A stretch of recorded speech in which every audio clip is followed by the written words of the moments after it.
Hi guys, welcome back. Episode number 5, playing on the Alpha Gaming server. You can see lots of things that changed around the spawn here. I forget exactly what all I've shown you. This has changed, this has stayed relatively the same. Burn put in a really wicked sheep place back there. And it's really nice because it's in the spawn chunks, so the sheep eat the grass and grow their wool back almost all the time. And this is a new shop from Ark and Uri, Arclantis shop, something like that. Giraffe has an inn and tavern here. I'm not quite sure if you guys saw that last time or not. I can't remember. Gil is putting a big fortress in the back there. He put a stable in. And Widow around the corner here is starting to put his shop in.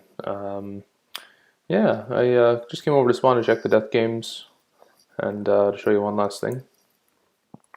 Yeah, my couch there with the portal stayed for 2 or 3 days, but didn't last too long. So last night Gil put in this pretty cool way to get down to the nether portal. Go down through a lava here. And the water puts you back out from the lava. You take about a half heart of damage. And it does a little bit of wear and tear in your armor, but it's not too bad. That takes us over to the nether. And I haven't done anything to the room here since I showed you last episode, but yeah, I just wanted to run back to our house and start on some stuff there.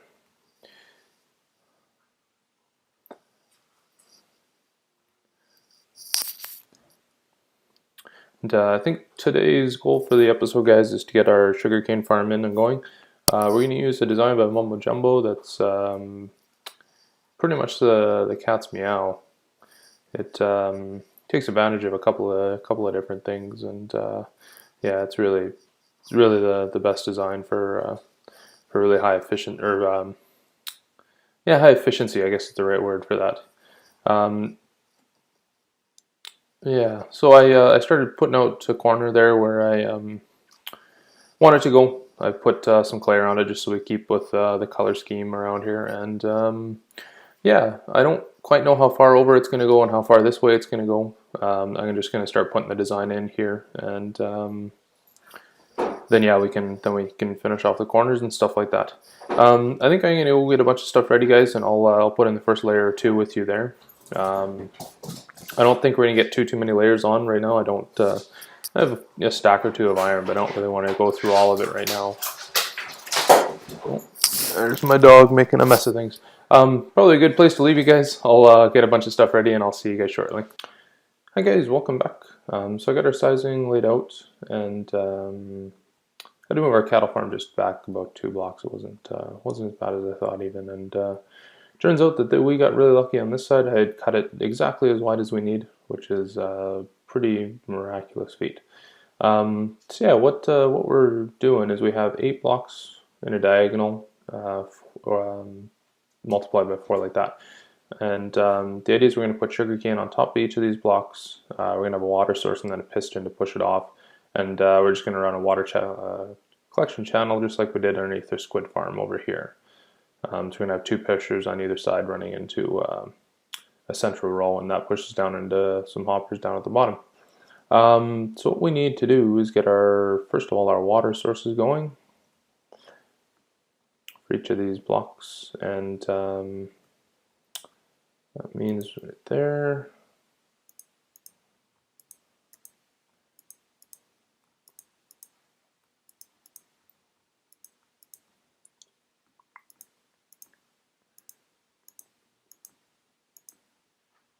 So like that. The blocks underneath don't really interfere at all with us. And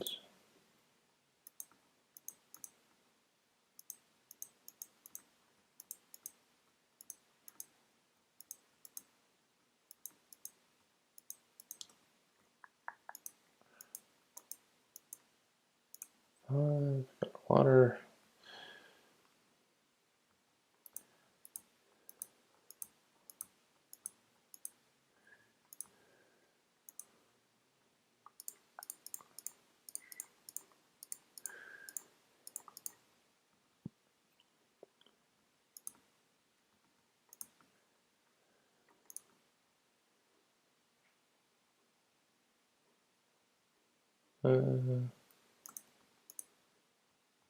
It tells me I didn't do this right.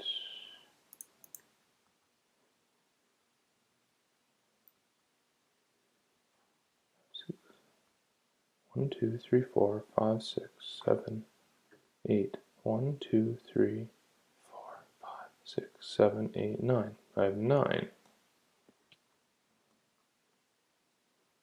1, 2, 3, 4, 5, 6, 7, 8. So how is it that? Oh, am I off center? Yeah, I'm off center on that side. That's why. 1, 2, 3, 4, 5, 6, 7, 8. 1, 2, 3, 4, 5, 6, 7, 8. Okay, so this side must have 9 on it then. 1, 2, 3, 4, 5, 6, 7, 8, 9. Interesting. Wonder how I managed to bottle that up. This one can go away. There's no water on this side yet.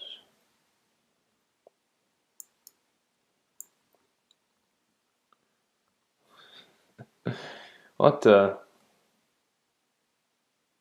of weird. So let's call this the good side here. So you're going to be the 8th block. So you go away.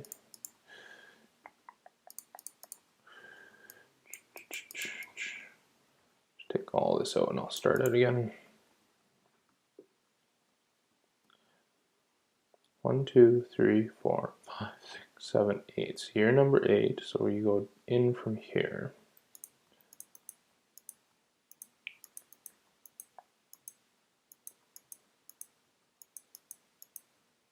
And it should stop there. So that's 1, 2, 3. 1, 2, 3. We're standing on 4, 5, 6, 7. Oh dear. Oh yeah, we're 1 short here. So 1, 2, 3, 4, 5, 6, 7, 8. Okay, and then if we come here, yeah, we're in line with that side. Oh dear, oh dear, oh dear.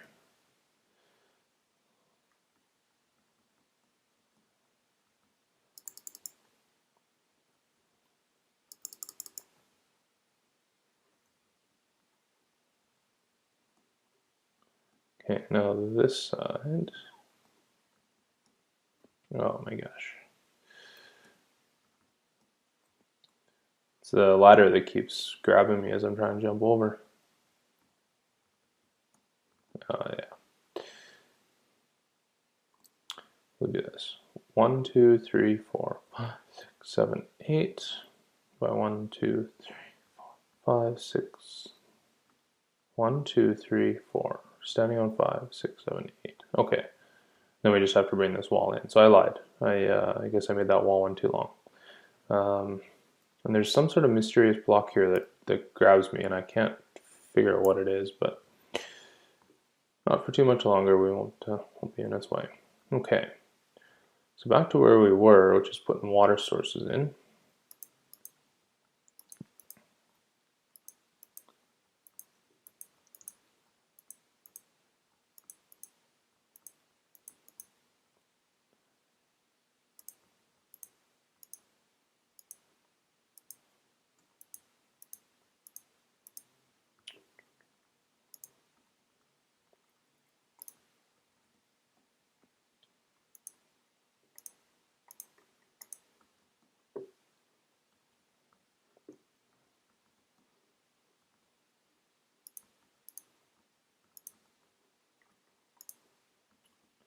Okay, now if we go get some sugarcane, we should be able to plant it on those blocks.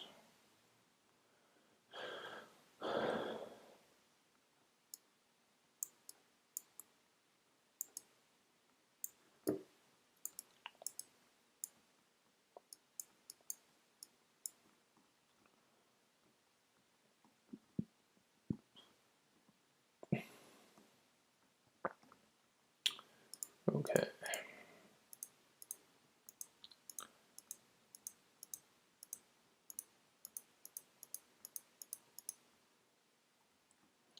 Perfect.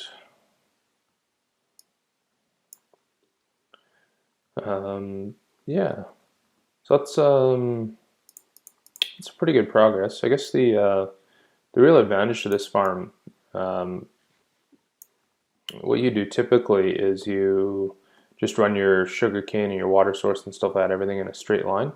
So you just run it straight across to that one there, and then you have same as us. We're going to put pistons to push our sugar cane over to harvest it automatically. Um, when your pistons push it over, some of your sugar cane drops back down onto the block. That doesn't happen too much in this case at all. More of it falls down into the water. That's why this advantage is a real benefit. And it's sized just perfectly so that when you put a redstone signal here, because we're working out at a diagonal, it travels the 16 blocks just far enough to trigger that last piston. So it's a really well thought out design, and it works really well.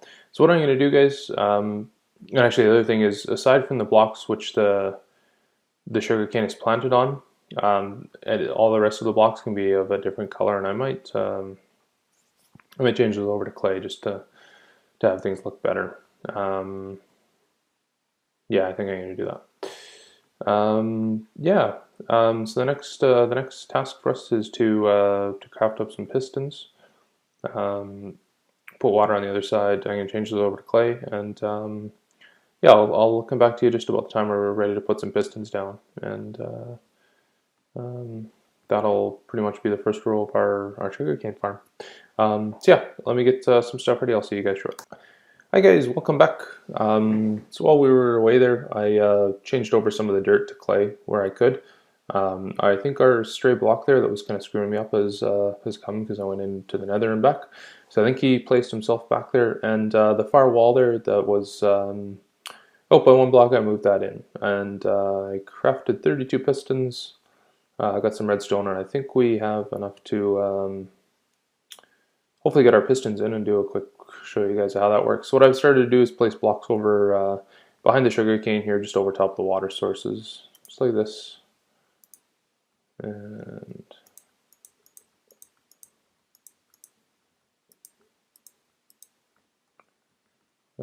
you there.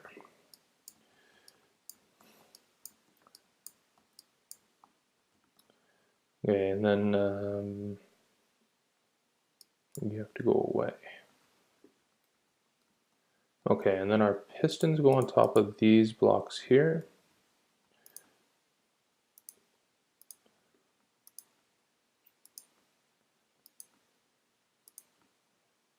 And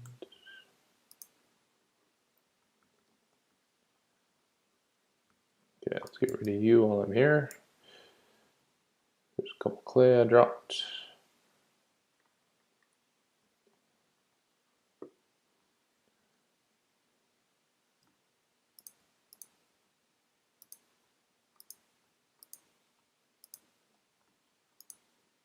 Oops.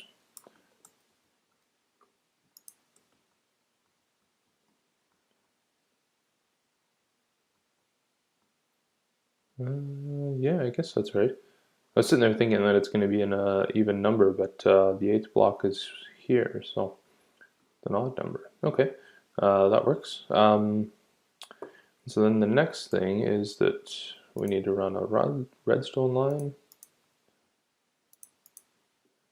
like this.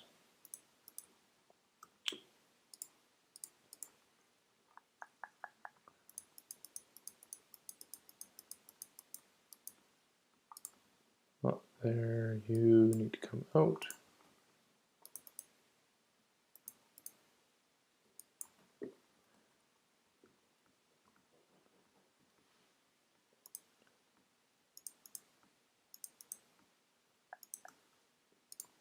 I guess I didn't size this terribly well.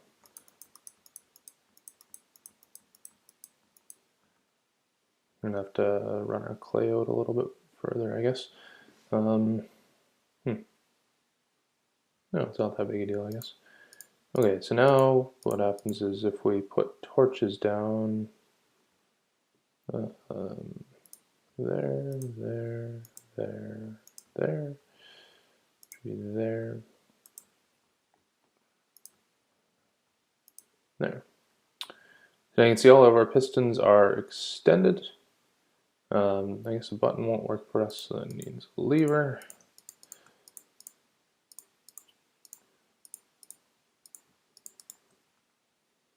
So now if we apply a redstone signal to the top of the pistons here, you remain extended. Oh, because this has to go back in one. That's why.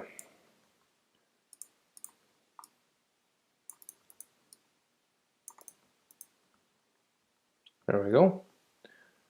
So you can see that, like another one of the ingenious parts of this is that the redstone dust travels just far enough to turn this torch off, keeping this piston retracted. And with a quick flip of the lever, pistons extend and retract, and that's the basis of our automatic sugarcane farm. Because our sugarcane grows automatically, we can harvest it automatically. I'll probably just put a pulse detector on a sunlight sensor so that it happens once a day, and that should be lots for us. Need to put some water flows down underneath, so we're starting to corral it into chests. I need to fix the sizing of our farm here because this is not going to work. I wonder if we should have paid it more attention because I really should have started the rows of pistons about 3 out here. They didn't really account for needing the extra 2 blocks there. So I might contemplate. I might move this while I've got the size, or before this gets really scaled up. Or I might just run it up in the wall too. You know, that's not that big a deal. Let me think about that for a bit. Anyways, that's how the sugarcane farm is going to work. It's a really wicked design. I'll link it down the bottom to make sure Mama gets his credit because it's not mine for sure. And yeah, all I'm going to do is just continue this up a little bit more. How many? We used about half our pistons. I have more iron, another stack and a half or so. So I might duplicate, make a second layer, and then once the iron farm is going, we can easily make 6, 7, 8 layers out of this pretty easily. So I think that's going to be it for the episode, guys. You guys can see how this works and the mechanics behind it, and yeah, it's a really nice way to start collecting sugarcane, and our sugarcane is going to become pretty important once we get some villagers to trade with. Our last villager grew up there. I haven't traded with him yet, but that's the next thing on my agenda is to do some trading with these guys so we can keep growing our village here. I think we're getting fairly close to a golem. I think that comes at 14 and we're at 8, so I guess we're just over halfway. But yeah, know that the lonely enderman down there. Now that we have 2 pairs there, hopefully the breeding will go a little bit faster. Anyways, I hope you guys enjoyed. I'll make sure to link Mumbo's Mumbo Jumbo and his sugarcane tutorial down on the bottom, and I'll see you guys later. Have a good day. Hi guys, welcome back. I know I said I was going to cap the episode before, but I figured I should at least kind of finalize things here with you guys and show you not the completed product, but just the first level. And yeah, I think that looks a lot better rather than having the redstone. Even though it looks like it runs over, I'll show you what it does here in a second. I just kind of butchered the redstone, so it's automatic now. And yeah, I got it hooked up to a daylight sensor, so come morning here, we should see a harvest of the sugarcane.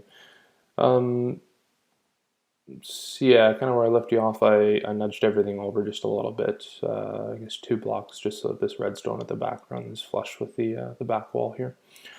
And then we can hide this pretty easily because it's we're going to have a torch elevator running up, so as we increase the levels here, the levels will harvest in synchronized, or not synchronized, sorry, but in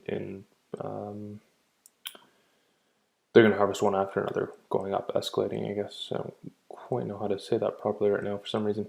Anyways, so this redstone just is powering this block, which is keeping our pistons in, and that can be really easy to hide with a torch. And yeah, so put our daylight sensor in and just have it on a pulse generator, just like we have in our Let's Play world. Really, really nice pulse generator style. It doesn't require a piston or anything like that. And as the sun comes up, we should see a quick redstone pulse giving us a quick harvest of the sugarcane. And I put our water flows in. One thing I didn't count on by sinking it in the ground, our water flow only needs to start right where this sugarcane is, and that and actually I started in a different place than even Mambo did, because I like having the central things, which is we have two hoppers rather than putting hoppers all down the middle. So there's our harvest. Not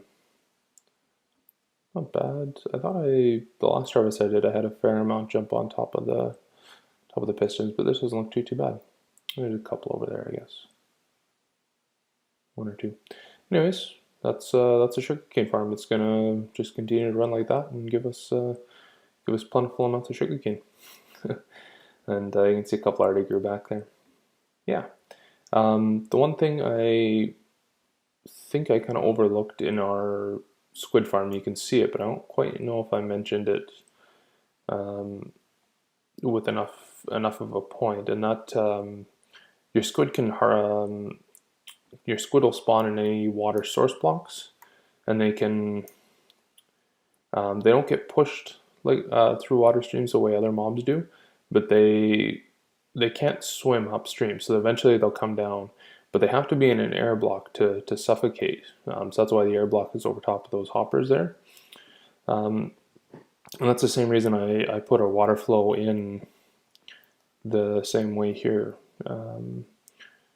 in our sugarcane farms, with an air block at the end. That way, if any squid spawn in these source blocks, which they technically can, you wouldn't see much for spawns. There's only less than 20, maybe 15, so 30 source blocks. But on occasion you'll get a squid spawning in here, and he'll get pushed down and suffocate in the hoppers. So that's just another way we can collect sugarcane. Whereas if in our cactus farm, not that they'd ever make it, but where you have water over top of our hopper, you'd never get a suffocation. So yeah, that's my justification for putting the water flows like that. And let's see how we did actually. 8.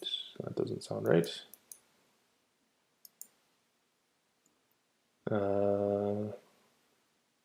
Funny. Okay. I guess I'll keep an eye on that. I didn't quite look at how many had grown up there. I only harvested it fairly recently because I put the redstone in. So yeah, we have 15. Oh, there's some on this side that didn't go, that's why. Yeah, anyways, this is the same problem you face with the straight farms, that some of the sugarcane jumps and rests back on top of the blocks. So it is what it is.